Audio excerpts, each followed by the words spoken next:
With a new From Software title on the horizon, there's never been a more perfect time to dive into their catalog of games. Now that Dark Souls Remastered is out, those who had a happy childhood with fond memories of challenging but fair video games can now understand why some people buy a new controller with each Dark Souls release. So for the first-timers out there attempting to take on Dark Souls, we have 5 tips for you. Just don't expect these to stop you from dying all the time. Tip number 1, dodge.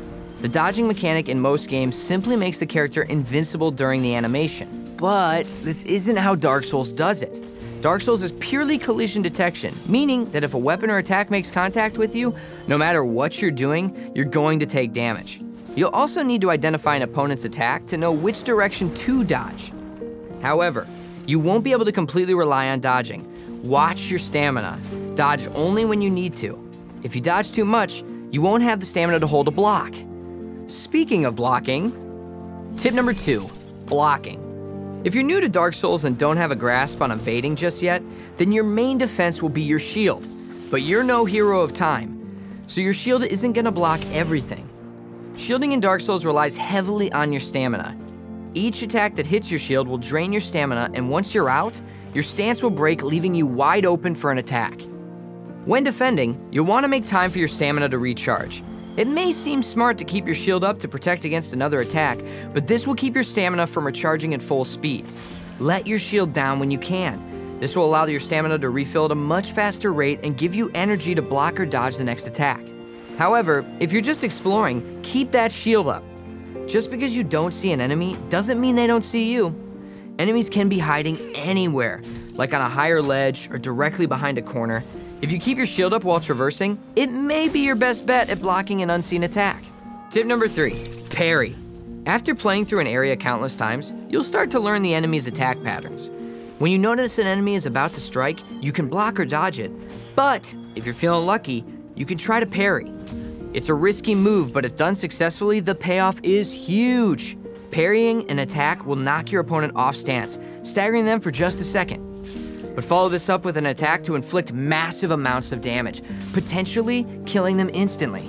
This is an easy way to take out tough opponents, but if you miss the parry, you'll leave yourself wide open for the enemy's next attack. So know the risk and plan accordingly. Tip number 4, lock on. Dark Souls has a convenient feature that allows you to lock onto your opponent, which can be a lifesaver if used properly, and the death of the player if used improperly.